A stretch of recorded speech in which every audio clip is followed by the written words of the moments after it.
Hey guys, my name's Emily and I will be talking to you about HIPAA. Um, HIPAA is the Health Insurance Portability and Accountability Act. It's basically everything online, like patient information that would be on a computer or sent to people. So it's about protecting the privacy. So there are 4 basic rules that I'm going to start off telling you about. So the first is the HIPAA privacy rule, and this protects the privacy of individually identified health information, also known as a PHI, which is like personal health information. So this is overseen by the Department of Health and Human Services Office of Civil Rights, which could be OCR. So if you see OCR, that's what that means. This rule establishes standards to protect individuals' medical records and personal health information.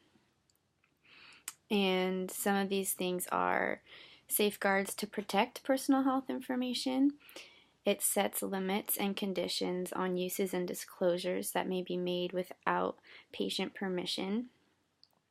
And it gives patients the right to their health information, and they can either request a copy and see it, or they might even request corrections on it. So the second is the HIPAA security rule, and this sets national standards for the security of electronic protected health information. So this is all about security, how you're keeping it secure on a computer, for example. This is overseen by CMS, which is the Centers for Medicare and Medicaid Services. So this rule requires appropriate administrative, physical, and technical safeguards to ensure the confidentiality, integrity, and security of electronic protected health information. So there's a few ways that this can be lived out, like with locks, having workstation use like passwords, and then having a setup for when you're disposing of information, like where it goes so people can't get it.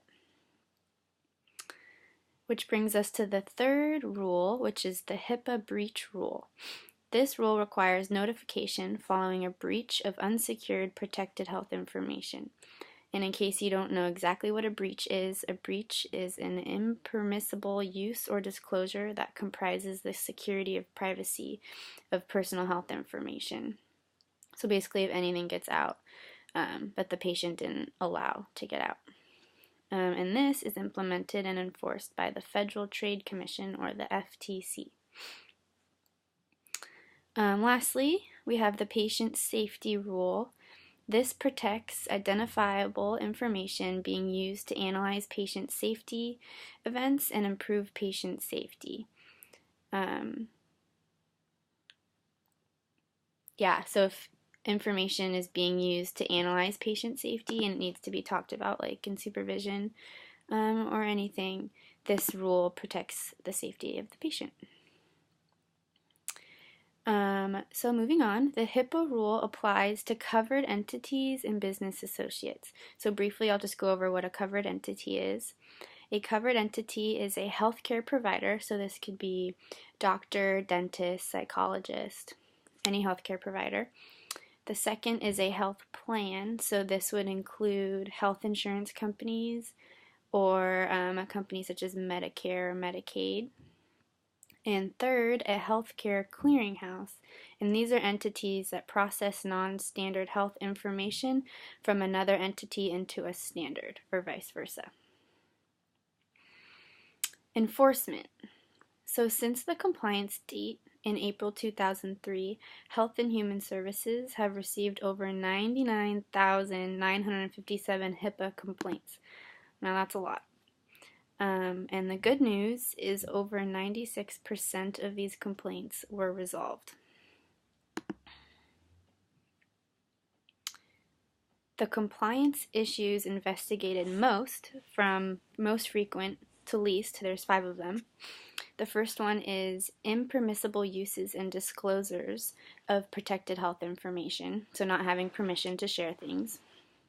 Number 2, lack of safeguards of protected health information.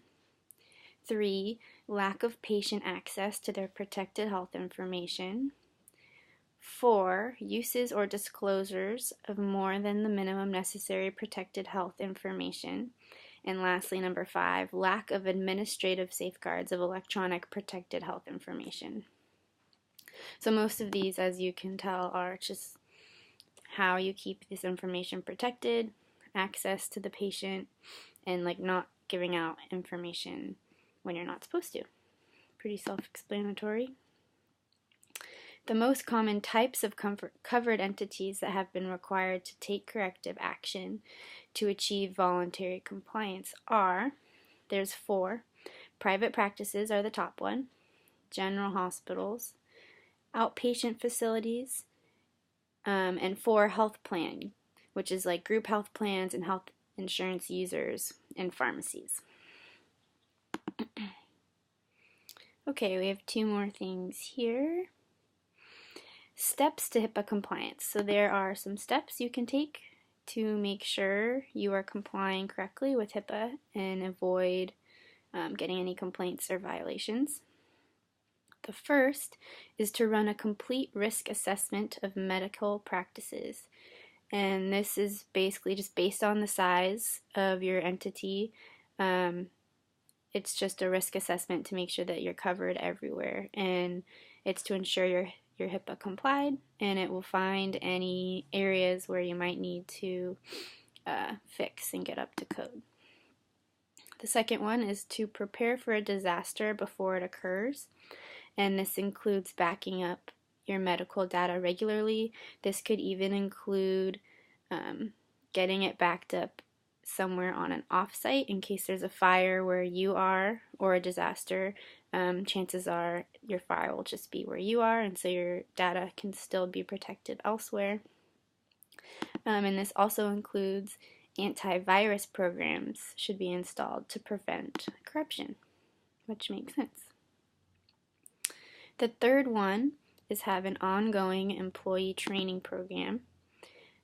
You basically don't want to have any untrained employees. This could include secretaries or even people who are just on the site of your practice. And the website was saying that you're basically as weak as your weakest employee. So everyone needs to be up to the same standard, have the same knowledge of the HIPAA stuff so you know what's going on. So you don't want to have any untrained employees. The second is you don't want to have employees not using passwords. So you want passwords for all employees. And basically if you aren't using passwords, then that's a little bit pointless because that's what they're there for. And third, you should continually train staff to ensure security protocols are followed. The fourth one is buy medical products with security compliance and compatibility in mind. So you want to make sure that if you're buying something new, it's going to be compatible with the software you already have, and you also want to make sure you're buying things that have security features on them.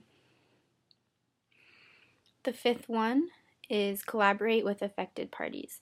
So if you're changing anything, you should let the affected departments know of the changes so that they're aware, they can be happy about it, and that everyone can just be on the same page. Because if they're not on the same page, things can get confusing. Okay, lastly, I'm just going to read off a notice that you can put like on documentation and things in your office so that people, your patients and clients come in can just be completely informed of information, how their information can be used and disclosed, and how they can get access to their information. Because if the clients and patients are informed, they'll be less likely to have questions and cause complaints. So I'll read this to you, and this was on the website, and you can, I'll put this on the handout so you can have it for your use. So that says, we are required to provide this notice to you by the Health Insurance Portability and Accountability Act, which is HIPAA. Your health record contains personal information about you and your health.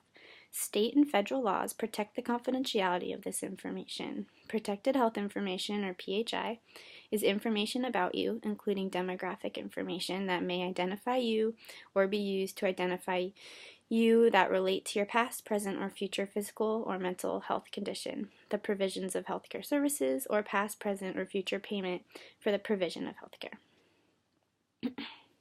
So that's HIPAA. I hope all that was pretty clear, and most of that information will be on the handout. So enjoy.